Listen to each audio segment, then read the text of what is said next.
It's very difficult for a human being to live meaningless. We need a meaning, but we cannot fabricate it. We have to find it, but to find it as a kind of reality. And it's still a big question: what is real? What is a reality? I'm Michael Max, and this is Geological. One of the most important lessons I learned about practicing medicine came from one of my teacher's idiosyncrasies. It was a quirk that I'm not sure anyone else noticed, nor do I suspect he was even aware of it. When something didn't go the way that he thought it would, a patient responded in a surprising way, or life in general caught his attention and invited a reevaluation of thinking, beliefs, or assumptions, he would pause with a quizzical look, kind of gently shake his head back and forth while both frowning and smiling at the same time, and mutter under his breath, wrong again. I found this wildly amusing. This was an accomplished practitioner, deeply experienced and marinated in decades of study and practice, the kind of doc that knows what he's doing. And yet, on a regular basis, I'd catch that mutter of, wrong again. It wasn't an accusatory directive, and it lacked a self-emulating vitriol of I'm stupid, nor did it have the acrid edge of resentment or blame. It was more that he was surprised and a bit amused as he recognized that things were not like he'd thought. It contained more information than judgment, along with a whopping dose of self-reflective awareness. I'm not sure how he was able to be open to information that most of us would have easily swept to the side. The little things that did not fit and could be ignored as the annoyances of everyday life were easily dismissed as irrelevant outlying data points. But these moments caught his attention, made him pause as he reflected on how his ideas about what was going on did not quite match up with how the world was unfolding in the moment. There was something in the way he was both gentle and strict with his attention, and would use these pinprick moments of illumination to prime and tune his own process of learning. Being wrong in clinical practice is unavoidable. We're taught from our first week in acupuncture school that we're going to get it wrong. Everyone gets it wrong. In fact, getting it wrong is part of getting it right. Teachers would regale us with stories of how they thoroughly misjudged a case and how their treatment took a patient further from the health and vitality that they were seeking. These are great teaching stories and completely in alignment with some of the oldest of our classical texts on medicine that not only tell us how to treat disease, but they also tell us how to recognize mistakes and how to correct them. It's helpful from the outset to know that missteps are unavoidable in the practice of medicine. It's part of the soup. There's no way to learn medicine other than by doing it and using the mistakes along the way as necessary course corrections. Still, hearing the stories of experienced practitioners makes for good entertainment. The question of how we keep ourselves together in the midst of a situation that's coming apart, that's another matter altogether. Wrong again. It takes some internal fortitude to sit with these words in such a way so as to open up our curiosity and at the same time dial down the reactivity that so easily arises when we thought we were knowledgeable and in control, only to find that our understanding was incomplete. It requires a kind of surrender to step into the stream of uncertainty and remain attentive and aware. It takes practice to calm the voices we have that are so ready to point out our flaws and our failings. It's easy to fall either into self-criticism or an inflative sense of, I knew that, when our egos are confronted with its limitations. We're wrong a lot in clinic. Ask any doctor. They will tell you it's part of what puts the patina of competency on a practitioner. Often, our missteps are like the small course corrections that pilots make when flying from one destination to another. Our mistakes are similar to the more of this, less of that in how a chef works out a new recipe. Like in any relationship, we are working out the boundaries of what fits, what doesn't, what unexpectedly helps, and what surprisingly hinders. The side benefit of this is that we can help our patients to feel less anxious as they navigate the foreign country of illness. They often hold themselves accountable for their troubles. If only I hadn't. If only I'd sooner known. If How could I have been so stupid? It's all too human to fall into blame when a simple, huh, wrong again with a chuckle would keep us more connected to a productive sense of inquiry. Wrong again. It doesn't mean stop. It means start again. It means our fallibility is not a weakness, but rather a sign that we're pushing the edges, that getting it right without the lessons of the ways that we've gotten it wrong leads to an incomplete understanding. It's not about being right, but learning to get it right. There's a kind of poetry to Chinese characters. They give hints and clues about the names we give to the world. They tell a story. In a moment, we're going to get into a conversation with Elisabeth Rochat and dig into the meaning and etymology of certain characters, but more importantly, discuss what these characters might mean for us as practitioners of Chinese medicine. These conversations come to you through the generous support of our sponsors and members. Blue Poppy, your new one-stop shop, has speedy shipping options on everything that you need for your clinic. It's Women's Health Month at Mayway Herbs. Check out their new website for learning resources on helping women with herbal medicine. Are you a creature of habit?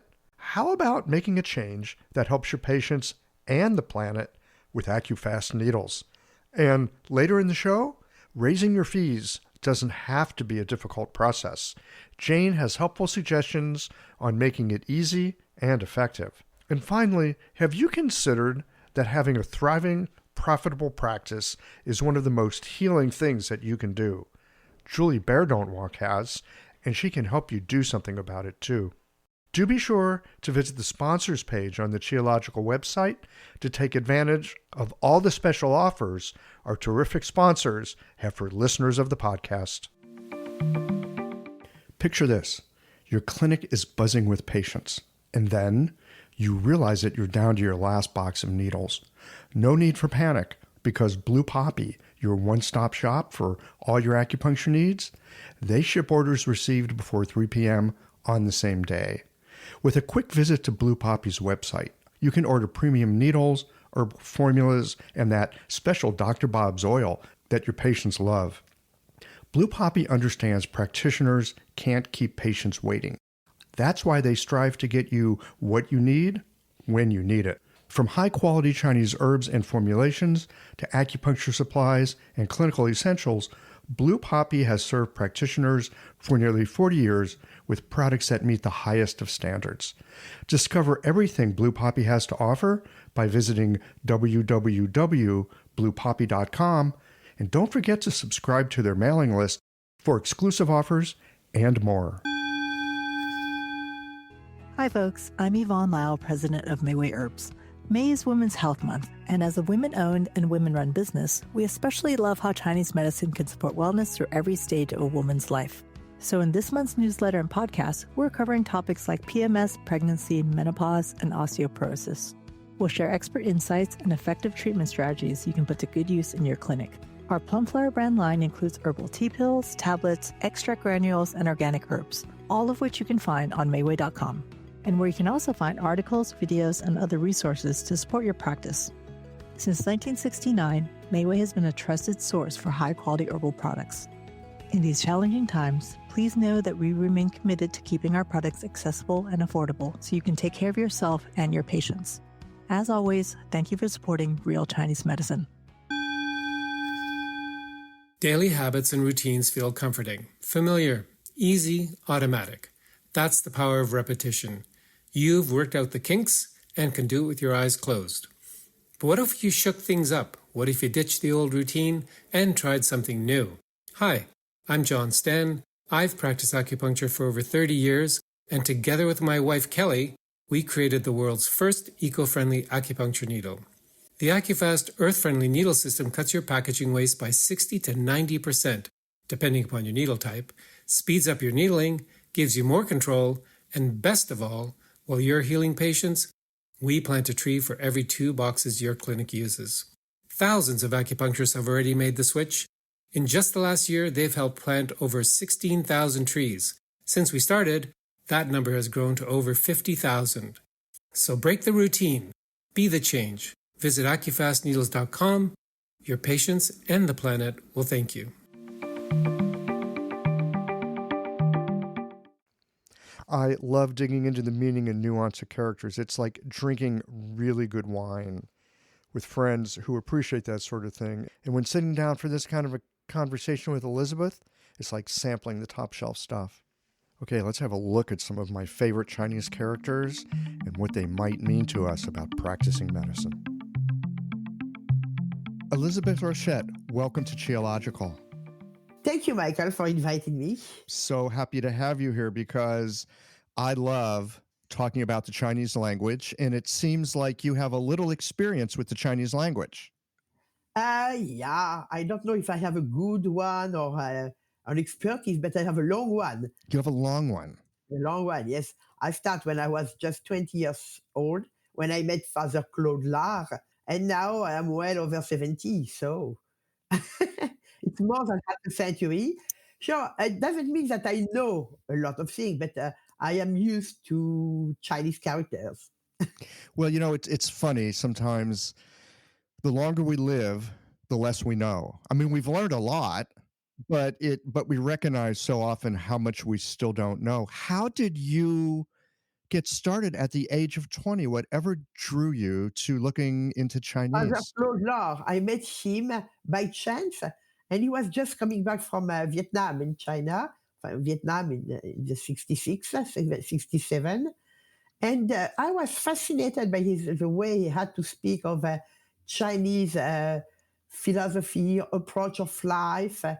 Yeah, it fascinated me. He was translating the Tao Te Ching, the Book of the Way and the Virtue, and working on other things. And so I start to study with him, and I start something that is never done. I start directly with classical Chinese, written language, and it's just some 2 years after that I start the spoken language. So, and immediately after, I'd say 70, in 60, 69, something like that, we met Dr. Jean Schatz, who was a French medical doctor and acupuncturist, and we start to work together, not only on the Chinese philosophical texts, especially Taoist, with Father La, but also on the classics of medicine. And we work together and we start to try to understand what it means exactly and how the understanding of the classical text of Chinese medicine was linked to the civilization and all the other works and texts, making a kind of ambience, a cultural environment in which they were produced. And so giving us a kind of vision of life, vision of a living body, of what, and also questioning us, you know, what it takes to be a human being, what difference does it make, especially, and so on. So a lot of questions that we don't necessarily have to accept what the Chinese from 2,000 years ago were telling, you know. As I always said in my lecture, it's not because it was written 2,000 years ago in China that it is true. Yeah, sure. But at least it gives us some questioning and some ways to reflect on this question from another perspective. And that is even without even studying Chinese medicine or philosophy, this is a kind of enrichment. And it is in fact what we may take from one from the other as several approach, civilization, language, culture, not to be in competition, not to start to try to sell the most disgusting garbage that we can produce, but just to offer one to the other the best of our view on life and human being. So listen, I want to ask you. We're going to get into some characters here in a little bit, but you know, I love that you started with the classical stuff. You were reading these old books. You were looking at getting a glimpse back in ancient China of what it means to be a human being. Now, that is a big question. Oh, yeah. It's a huge question. And even though it's a huge question, I would still like to start with that. What are some of the things, especially early on, as you were beginning to get interested in this work, that you started to uncover about what it meant to be a human being? And how has that unfolded in your life since? Yeah, sure. Because the fact is that it's very difficult for a human being to live meaningless. We need a meaning, but we cannot fabricate it. We have to find it, but to find it as a kind of reality. But and it's still a big question: what is real? What is a reality? And nowadays, it's more than ever a question with all the virtual and so on. So we are suffering right now also of a deficiency in our approach of reality. What it means. I will not give a definition. I will not make a class of philosophy, But if reality is what I think or what I experiment, if the reality is depending of the I, there is no meaning that I can find really for my life. So, and now I have to find this meaning in a kind of, in another approach, perhaps in the depth of myself, because I participate to this life, which is a cosmic life. So, and in this case, I find it as well as observing all what happened around me as in the depths of myself when I try to remove all kind of disturbance, something, sure. And in this case, what do I find? I don't know. Myself, I'm a little bit Taoist, but it's not exactly so far the deepest meaning. So I'm a Christian. So, but once you have said that, what it means that the deep meaning for me is in the love manifested in the person of Jesus. That's all. And it's even too much because what is that? What he is? What is God? I have no answer. And it's impossible to give any answer, any definition. But there is. So. And in the Chinese approach, yeah, there is something which is similar. As there is something certainly similar in a lot of other approaches. But after that, we differ a little bit. So, and even in China, the Confucian approach is not exactly the Taoist approach if you want to keep this kind of categories, So they are more or less accurate, but never mind. So, but in the Taoist, yeah, it's certainly what is a Tao. It's also what is behind and behold everything and everyone, every life, but everything is depending on that. It is, and we cannot say anything else. So, but on that, we may rely on some kind of building, observation. For instance, if I want to speak of the Chinese approach, that I know the best, you can look in nature and you can look at the unfolding of life in nature and you can see some kind of order and you can call it a heavenly order, a natural order. And that is also inside of you as your beginning, as the very root of your existence. So, and this kind of order is not something that a constraint, something that I impose to me. It is the movement of life itself. Exactly as in the bamboo. When you look at the bamboos, they are very vivid, they are lively, they grow very fast, but without losing their diameter, not too much. Yeah, at the end, of course, a little bit. But sure, how do they do that? Because they know how to rest, how to stop, making the bamboo knots, the nodes of the bamboo. Yes, able to stop when it is time to stop, and so to renew, to regain. So they last like that. So there is a rhythm. Rhythm is one aspect of chi. Rhythm is perhaps the first aspect of chi. Chi is always yin yang, well manifested. So and so this rhythm is like the measure in music. It is not a limit. which is imposed on a kind which is very lively. It is a condition of life. So a couple things. I want to make sure that I'm following this because there's two things that really caught my attention. The first was that there's a natural order to things. You could call it a heavenly order. And all you have to do is look into nature and you'll see it. Us human beings are not separate from that. There is an order within us. I was going to say reflective of nature, but that if it's reflective of nature, then that means we're somehow standing outside of nature, and we don't stand outside of it. We exist within it, and so it's not a reflection as much as it is. I'm not even sure the word. I'm not even sure what the word is that I'm looking for. That we're already part of it. It's like we don't need to find it because we're already part of it. Yeah, exactly. It's the reason why sometimes in the Tao Te Ching or in the Taoist text, we can translate, of course, some sentences or some expression as a companionship with the way. A companionship. That's it.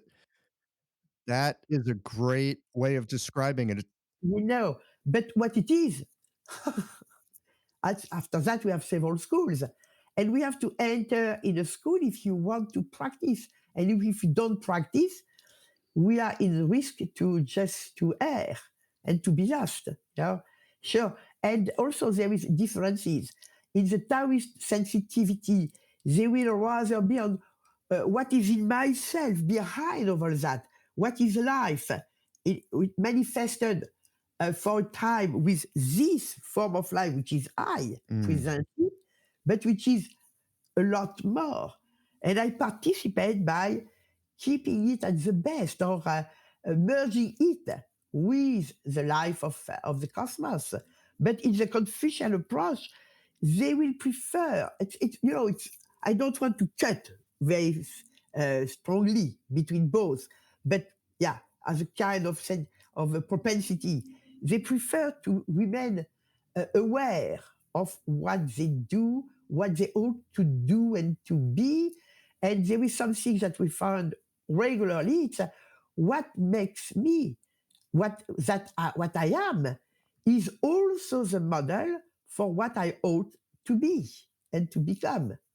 Sure. So we have some kind of, for instance, differences. I am just speaking of two of Taoism and Confucianist sensitivities, not to go in other things, but of course, it's very simplistic. Yeah. But it's also what we find. So how much we need to keep control, to be in control of my thinking. But my thinking, and that is said everywhere, is always also a danger. It's part of the specificity of the human. If I don't think, how can I be a human being? You know, I'm but in sorry, this I misunderstood that last part. The specificity of what? human being, Uh-huh. Being we a human think, being. yeah, we have, but and through my thought, I may have also a discernment.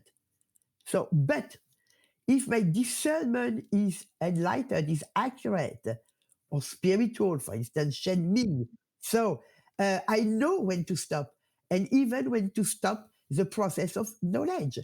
Because if I don't stop the process of knowledge, the knowledge that I have in my head, in my brain, takes the place of the natural life.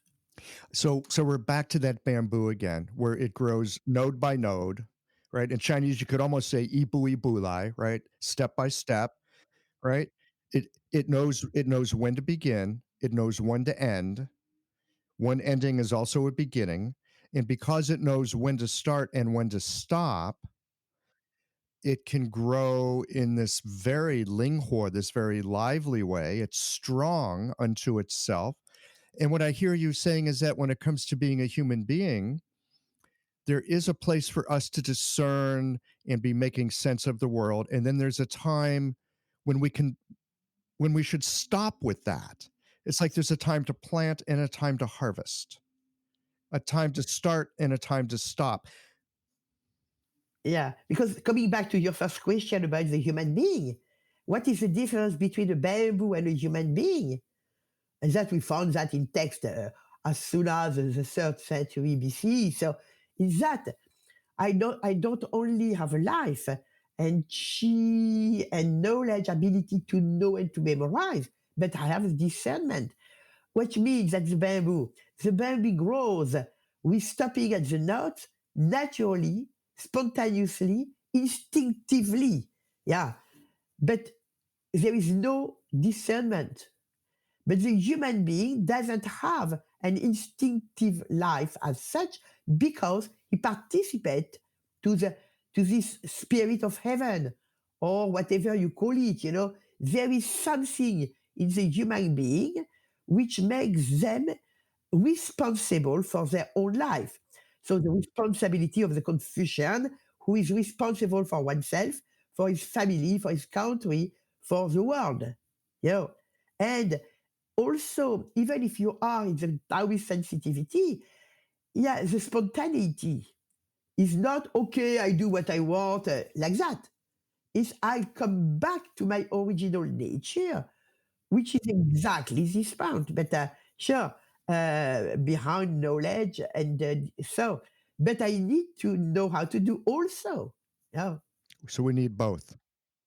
Yeah, after that, there is different sensitivity. Yeah. We may have another approach. I say, for instance, at the beginning, I say myself, I am more Christian than Taoist still. Hmm. Sometimes I hesitate a little bit, but okay. So far, I cannot, because, and it's not by choice. It's never a choice.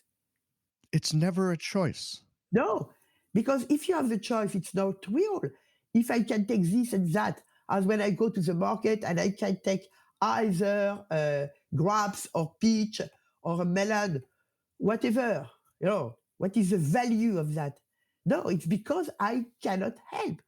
It's obvious. It is the only thing to be done. It is like that.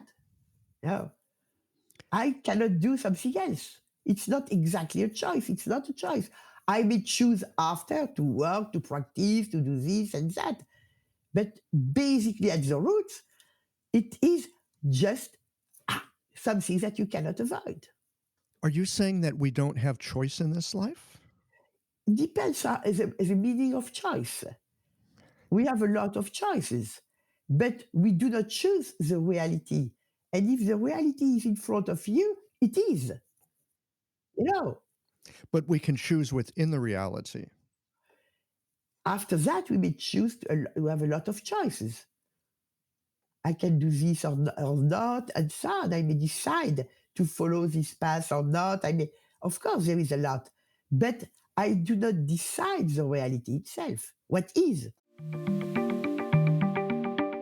This episode is brought to you by Jane, the clinic management software that honestly just makes running a practice easier. Let's dive into something that's never easy, but sometimes necessary: raising your fees. It can feel awkward, right? But here's a tip that can really help. Consider offering flexibility to your patients as you introduce the change. When patients face new fees, it's natural for them to feel uncertain or concerned. That's where flexibility can really make a difference. Offering options like a phased increase, suggesting a payment plan, or even taking a moment to talk things through can help to ease the transition. These thoughtful gestures show your patients that you're listening and care about them, which strengthens the trust you've worked so hard to build. If you're looking for more ideas on how to navigate these kinds of changes, head to frontdesk.jane.app and check out the article, How to Tell Clients You're Raising Your Fees. One last thing, if you're ready to give Jane a try, you can use the code CHIOLOGICAL for a 1-month grace period on your new Jane account. I want to come back to discernment for a moment, because it seems to me that anyone who's practicing Chinese medicine in a clinical fashion uses their discernment every single day, and they use it in a very specific and hopefully a very skilled way. When you think of the word discernment, what's the character in Chinese that we're talking about here? It depends, but quite often it's a character Ming. It's a character which looks like made with the sun and the moon. So this is Ming. You're talking about Ming? So like Yang Ming the Ming.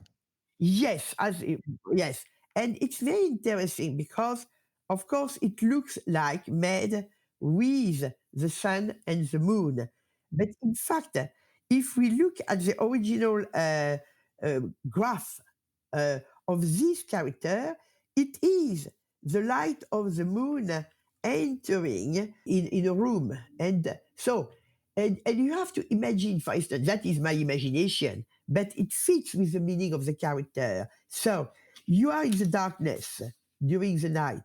You cannot see anything. You cannot know on what you put your hands. Oops, oops, oops. And but if as a sudden, and of course there is no electricity and nothing like that, of course.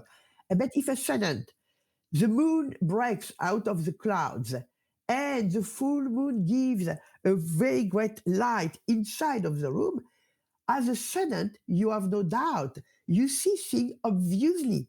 Yeah, you are enlightened. Yeah. So, and in big, there is something like that. It is a light.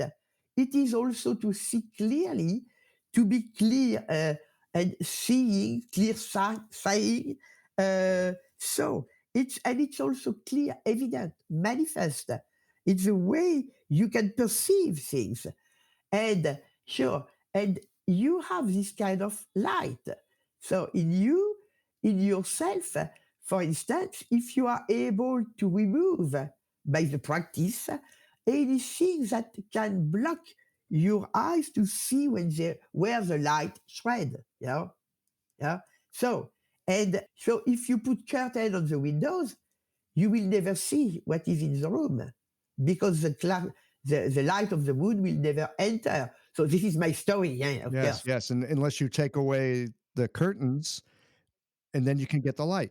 And all the curtains, they are, for instance, violent emotion, passion, inaccurate desires, and so on, ambitions, and the wrong meaning of the term. So all what is devouring your vitality and preventing you to stop and to go with life, with the rhythm of life. Yeah. So when we remove all of that, sure, we have this kind of enlightenment and we have this kind of brightness because we become also enlightening. Well, because we understand. I mean, my understanding of that character Ming, and it's a great character, and it's used in so many ways. It's seen as brightness, it's seen as understanding. I love it. Like if you're in China and you're trying to figure out how to work a new computer, it has a Shuoming Shu, right? It has an instruction manual, right? And that character Ming is the Shuoming, right? So in some ways it is an instruction manual. It's like if you understand, then you can see clearly. But again, I want to keep working with this a little bit because this idea of discernment. Now you've really got my attention. So you were, and I love the image here too as well. That the light of the moon is what's helping us to see clearly and understand because there's light and it's kind of an enlightening experience. You can have curtains that cover that light. That could be the emotions or habits or many different things. Again, I want to come down to how do we discern? Is there another character that can help us with, say, being aware of where the window is and and doing something to take those curtains away? Oh, absolutely. There is several characters which are possible, of course. Uh, one of them maybe which is knowledge, to know and to be aware, uh, and to uh, yeah, even to build a kind of consciousness to understand. So, but there is so many characters. It is one. This one of the knowledge is one of the most frequent. Yes, and which character is that again? Je, Oh, sure. yeah. Mm. So it's like the earth or the scholar over the heart. No, no, that is no, that is a will, or so which is totally different. This je is an arrow and a mouse. It's yes, of course, it's difficult to describe a character. Oh, Jersher the Jer. Yeah. Okay. So it's to know knowledge. Yes, to know something, to understand it. Yes, to understand. It may be intellect or it may be awareness. It's to recognize also. To perceive, and you perceive is the same kind of story always. When you perceive with the sense organ, if our eyes are welled, so if there is some kind of blinder, as at the windows, so we cannot perceive accurately. We think that we know, but we were unable to clearly see. So we have a knowledge which is a misinformation. Yeah. Misinformation. Yeah, yeah, sure.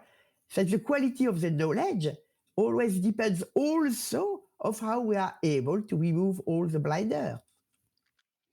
So, what helps us to remove those blinders? Yeah, so it's difficult to say because there is several approaches.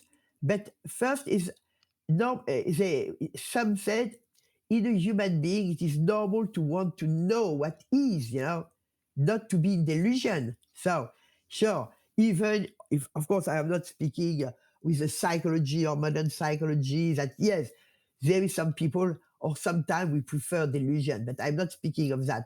I'm speaking at kind of average. A human being rather wants to know what is.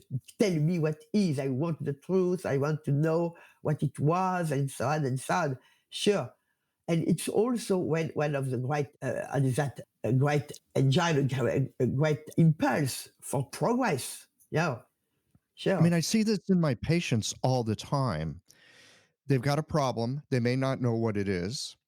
Nobody can find what the problem is. They've been to many different doctors and they just want to know what's going on with them. So, this is the juror we're talking about. They want to know with a juror kind of knowing about what their world is. And also, what is also important, I think, in the Chinese, in classical China, is generations of human beings building something, the ancient sage of antiquity, or and so on, so or masters, on a differently according to your sensitivity, of course, Taoist, Confucian, and so on. But yes, still there is a kind of something which, yes, I think it's also almost everywhere in the human civilization that we are not starting from nothing. We are continuing a kind of movement of humanity that is built from generation to generation for a long, long time. So, and there is a kind of there's teaching that we can have from the ancient, and of course in China, the respect of the elder, yeah, more or less, but yeah. So and sure, it's important to know. For example, in the Confucianism, it's very important to study the old master. So those who knew, they have a kind of clear vision of things, how they were, how it is. And it's the reason why they were able to put this vision of the movement of life in the universe in some kind of pattern that we may call ritual, the Li of ritual proprieties, or in hexagram, if we are in the Book of Change, or even in written characters, and books and texts, whatever. Yeah, it's and that kind of help to find a kind of guideline. So, when I hear you say guideline, and you just mentioned one of my most, well, I could say favorite characters in a way, but it's also for me one of the most troublesome characters that I puzzle over, which is Lee. Sure, but which Li, you are speaking of the Li of principle or the Li of ritual? I am talking about the Lee of principle. Yes, yeah, that is really nice. And because it is it's a very interesting character because it's made with a jade. The first meaning, as you know, being the veins visible in the jade. And from that, sure, it becomes very early the intrinsic, inherent organization of all form of life at each level, you know, and also a kind of principle of organization informing the development of any form of life from each of the myriads of beings as at the very level of the cosmos. And so after that depends when you are in time, or if you are in the 3rd century BCE or 11th century AD, depends with one kind of text, depends with the context. For instance, Chen Li, the heavenly principle. So it's we will find more of that in the Taoist text at first. So sure, but anyway, it is in fact another example of what makes me what I am and what is a model of what I ought to be. Oh, It to me seems like this pattern that connects things. sure. And not only connects things, of course, but it's a pattern, the intrinsic pattern for everything, which, of course, is connecting, but because this pattern is mine, but is also analogous to a more general pattern or to a cosmic pattern. After that, depends of the context. Sure. And also, it's a pattern which is both, if you like, on the side of what I may call biological.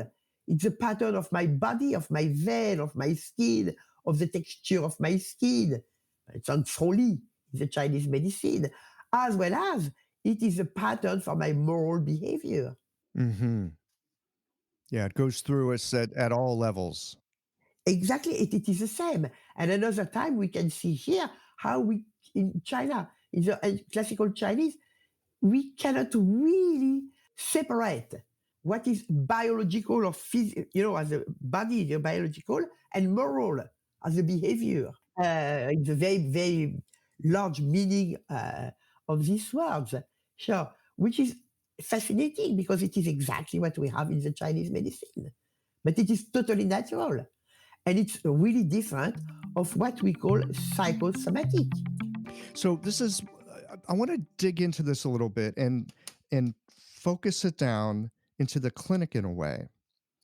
I want to run an idea by you and just see what you think about this because I've studied a little Chinese, just enough to get myself in trouble.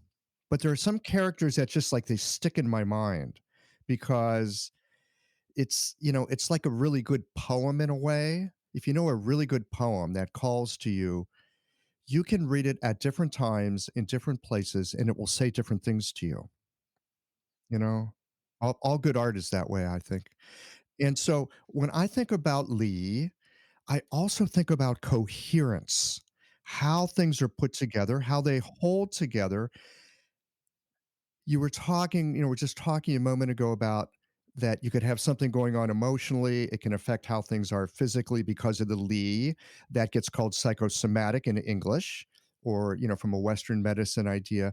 I often think that in clinic, what we're doing is we're helping to like attune the Li of a patient so that they are in greater coherence with who they already are. Mhm. And also, if they are in a greater coherence with themselves, it's because they are in a greater uh, relation or a better relationship with the source, the origin of their life, and which also makes the relationship with the other at the root. And because we have, say, in relationships, there is a kind of relationship which is at the surface. Yeah, we have always this kind of relationship, but there is also another relationships which is at the root and which is behind the world. And that exists always in the human relationships at different level. There is people, we have this kind of very deep connection, but with some other, even if we don't know them very well, we can have it also but we cannot express exactly with words. But we know that we understand one the other because of this common roots, this common connection to what is. Having a thriving, profitable practice is one of the most healing things you can do as a healthcare practitioner. Because a robust business is the ultimate expression of vital chi. And that's the heart of our medicine. I'm Julie Bairdontlock, and I help practitioners grow nourishing, profitable, authentic businesses that embody the generative cycle of Chinese medicine. This isn't about all yang all the time. It's about expanding your own internal capacity, growing collaborative relationships with your patients for ethical patient retention, and marketing as an extension of this medicine, not a necessary evil. You already know that everything is connected in your patients' lives and bodies. The same is true for your business. When we align your systems, your schedule, your pricing, and your offerings with you, we create flow, which means more spaciousness, more impact, and more joy. When you are in the flow, fully resourced in terms of chi, time, and money, your business becomes a source of healing, not just for your patients, but for you. Let's grow something rooted, radiant, and real. Visit lifeflowconsulting.com to learn more.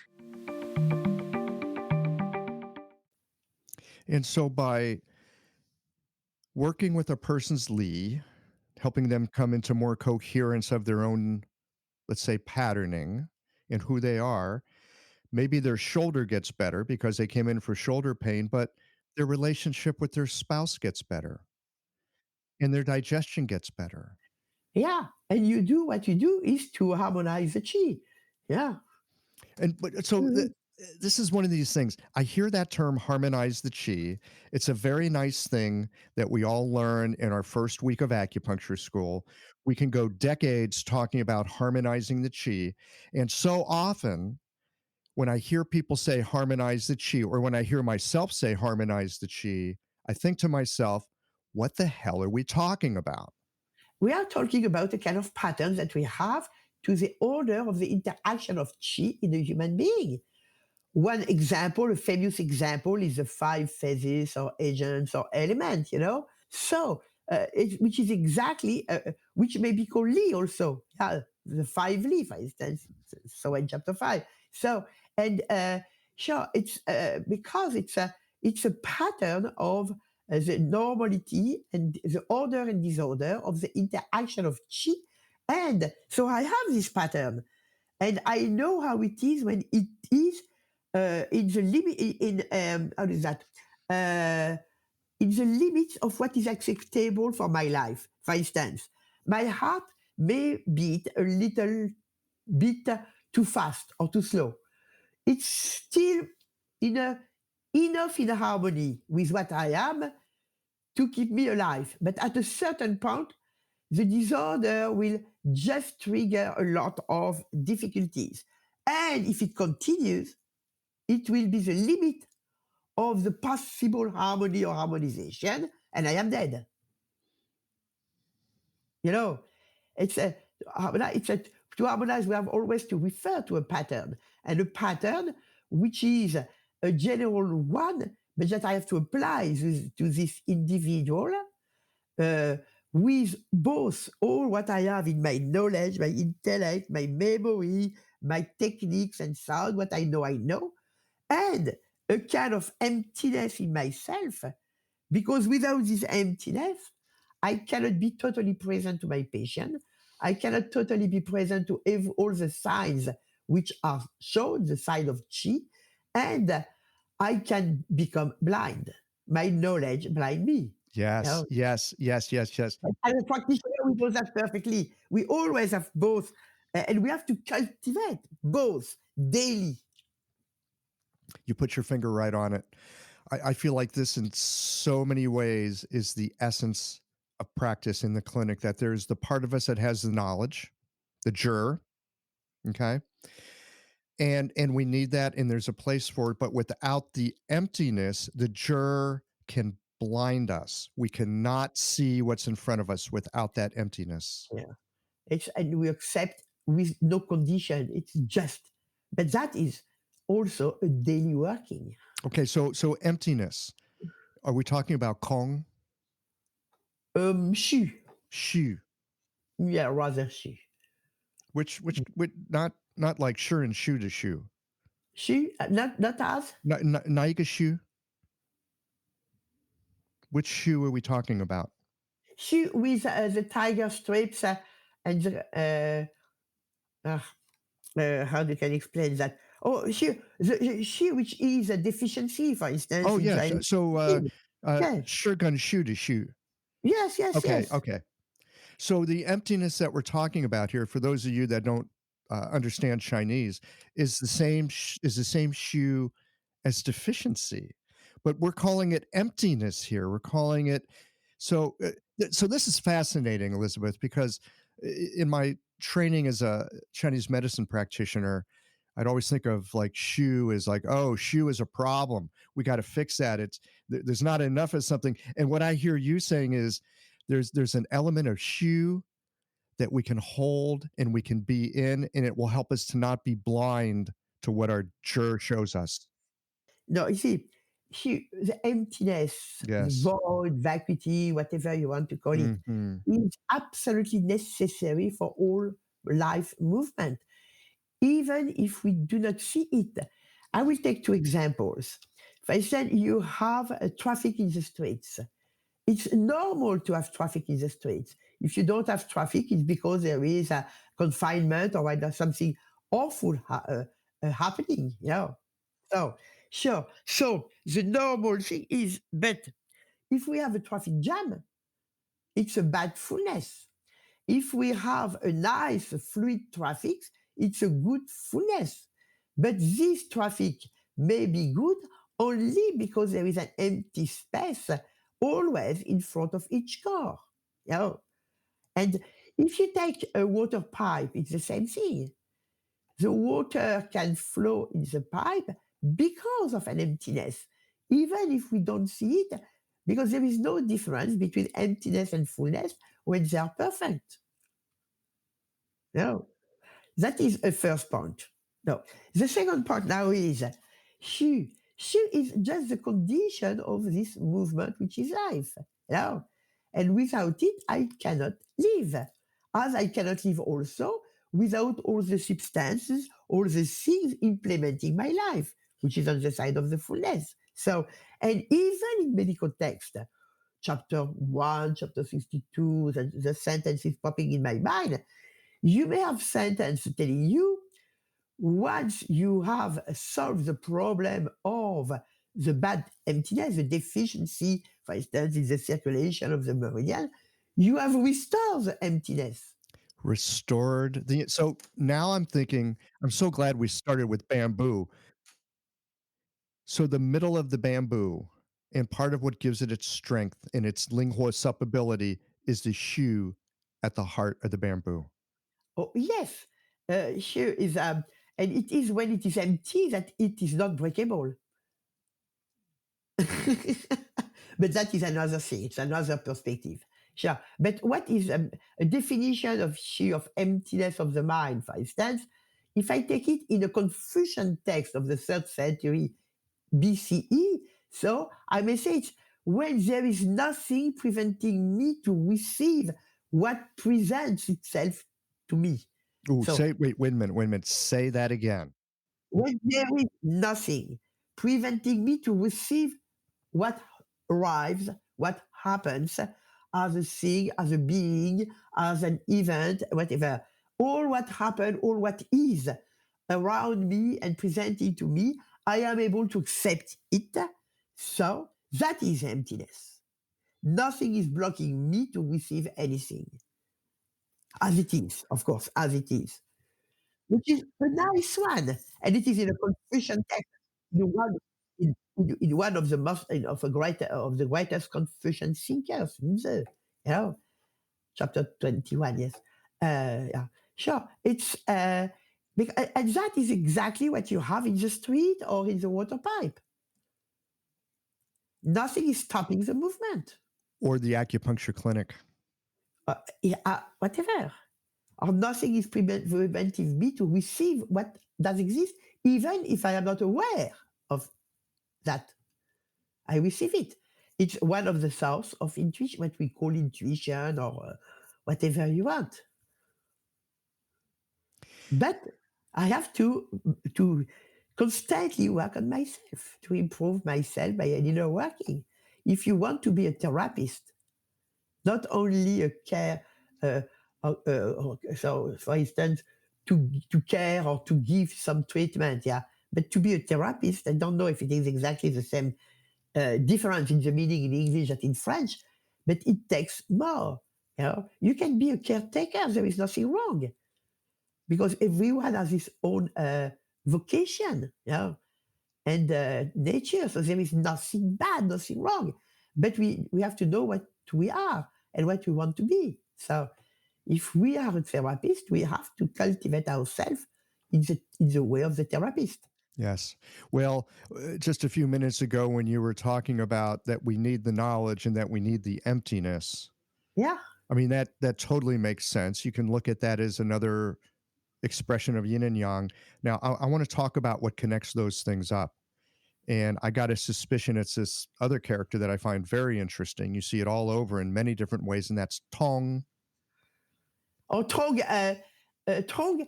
of to pass, to circulate, to commune. Yes. Yes. Yeah, this one. Oh yeah, it's a very very nice one because it means in fact to circulate, to go through.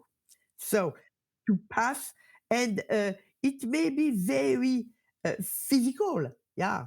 So to go through a passage, or even in the body to go through the intestine. So, huh, to go as a to defecate, for instance. Yes. Tong So, Bian. yeah, yes, absolutely. And but it's also, it may be also to communicate intellectually, you know, to understand. To it's very often we have this meaning of understanding, but which is not exactly the same thing that we have previously with the character je. Knowledge, which is also to understand with the knowledge. Strong is rather to understand because I communicate. I commune with it. Even it may it may be, I may translate sometime as to commune, you know, to commune, to be in the kind of communion with. Sure, to have a To full, be with. yes, to be with, to that there is no obstacle which between all what is passing from you to me, or from heaven to me, and me to heaven. So, and that is also necessary for life. Each time that there is something preventing this circulation at any level, there is a problem.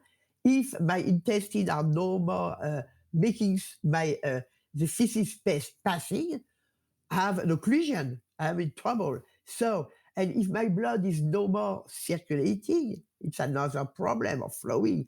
If my defense, my constriction or nutrition is not passing everywhere in the body, I am also in trouble. If there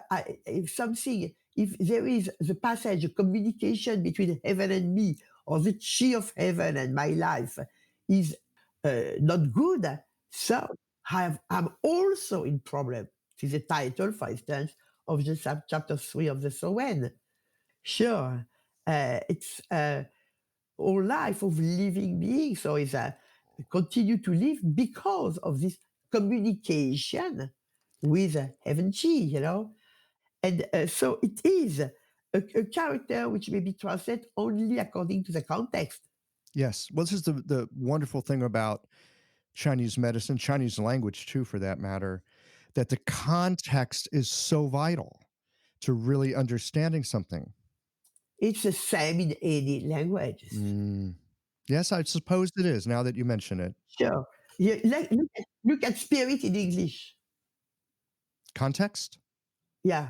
Context of spirit. Context of spirit. Yes.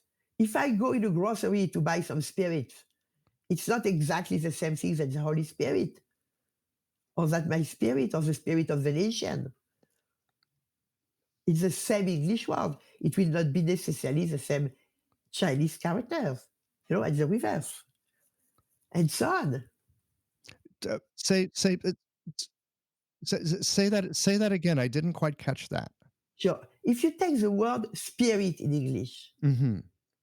you need to have a context to know what it means. Yes, Why the spirit is not exactly the same thing that Holy Spirit. that's an aspect of spirit, Yeah, but it is not the same. not the same. It's not the same. And it will not be the same character or the same word in another language. But we don't know, we don't pay attention to it because it is natural for us in our own language. Yes, it's like living in water. It's like a fish in water. It's hard to be aware of what we're living in. So I want to dig a little more into tong in the context of opening, connecting, and communicating zhi and shu. Yeah. Otrog has a lot of other meanings. For instance, an adultery relationships, illicit sexual relationships can be strong also. You need the context, of course. Yes, of course. But the context here is Mm. someone in clinic and they're working with their shu to be present and they're working with their jur, the knowledge that they have to help somebody. How does tong come into all of this? Yeah, you may use it at several levels. What is the communication with the patient? It's exactly that. We have a communication that I will say, we master. You know, I know how I behave. I have to even to pay attention to my attitude, to my body. It's a kind of a practice for me also. If I pay attention to the way I move, not only I give a better signal to the patient, so I improve the communication, but I work also on my own chi. Mhm. I communicate. It's communicate better in me, and it communicates better with the other one. But also at another, as I communicate with what I can say and so on. But there is also this communication at the level of my emptiness, if I can say that. Sure. And the patient, they don't know, but they have it. And the part of the signal that is given to the chi of the patient comes from this place in us that we cannot know and we cannot master, which is what it is, which is the result of what we try to become. The as we're having this conversation, and I'd not thought about this before, but I'm going to watch for it in clinic. It occurs to me, on a good day when I feel like I'm working both with my shu and with my knowledge, both with the emptiness and with the knowledge. Sometimes I get a sense that the emptiness in me connects with the emptiness in the patient, and then something happens. Yeah, but be careful not to think too much of it. You will destroy it, Exactly. but continue to work on it. It's difficult, yes, because we love to we love to be in control. So when in that space of shu of emptiness, we can kind of glimpse, maybe just a glimpse from the side of our eye, but no more than that. Because otherwise, now we're bringing the knowledge in, and that fills Mhm. the emptiness. Absolutely. Hmm. And after that, we don't. And why do we need to have even this glance? I suspect the dance itself is part of the healing. Uh-huh. That's a great question, and I don't have an answer. Oh But yes. why do we have this dance? Is a great question, to take and work like you might work at learning a poem. Sure. And yeah. And I think that, as it is said, and my understanding of the text is that we do not have to focus on it or to try to remove it. We have to focus of to continue to work on oneself. And one day it has disappeared, and we even did not notice when it disappeared. Wow. Well, Elizabeth, I can't believe an hour's just about gone by, and I feel like we're just getting started. Oh my goodness. Anything else that you'd like to share with us today before we say goodbye for today? Oh my goodness, I don't know. I say, as usual, I will say just that for me, this Chinese classical medicine is very rich, and it gives us a kind of approach of the movement of life and of what it takes to be a practitioner, a therapist, a human being, what it is to treat a human being. We don't treat a human being as we treat things, we repair something, you know. I don't want to speak of animals because it's a question, it's an open question and a difficult one, but it's, and I think that there is a lot of questions as well as answer or idea or techniques or whatever that we have in classical Chinese medicine. And if we are able to keep this medicine alive, it will participate in the building of the medicine of the future. You know?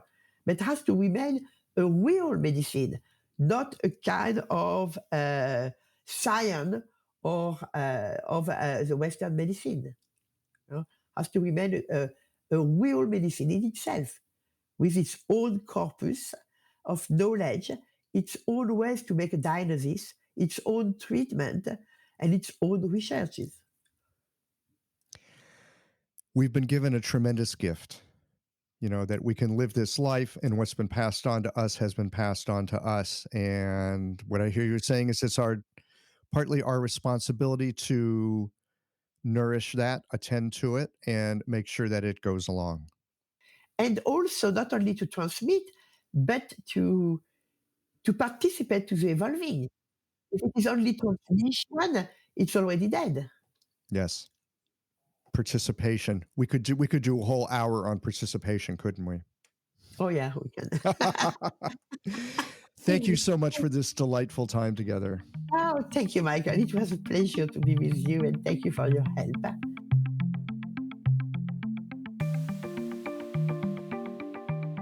I think the thing I love most about learning another language is not simply that I rename the world with new sounds, but that my very process of thinking changes as a foreign grammar and phrasing forces me to parse the world in novel ways. Chinese characters hold much in their pictographic representation of reality. And when you combine that with the nonlinear philosophy of China, it's possible to get a glimpse of the circular worldview that underlies our medicine. Our medicine is not simply about technique. It's about a perspective on nature and our part in it. Well, here we are at the end of this episode. If you've listened up to this point, you're either a rabid fan of Qiological or the forward button on your podcast player stopped working. If you are indeed a fan of the podcast, you can help us to bring new episodes to our community of practitioners by supporting us with a membership or a one-time contribution. Details, of course, are on the website. That's it for today, friends. Join us again next Tuesday for another thoughtful episode of Qiological.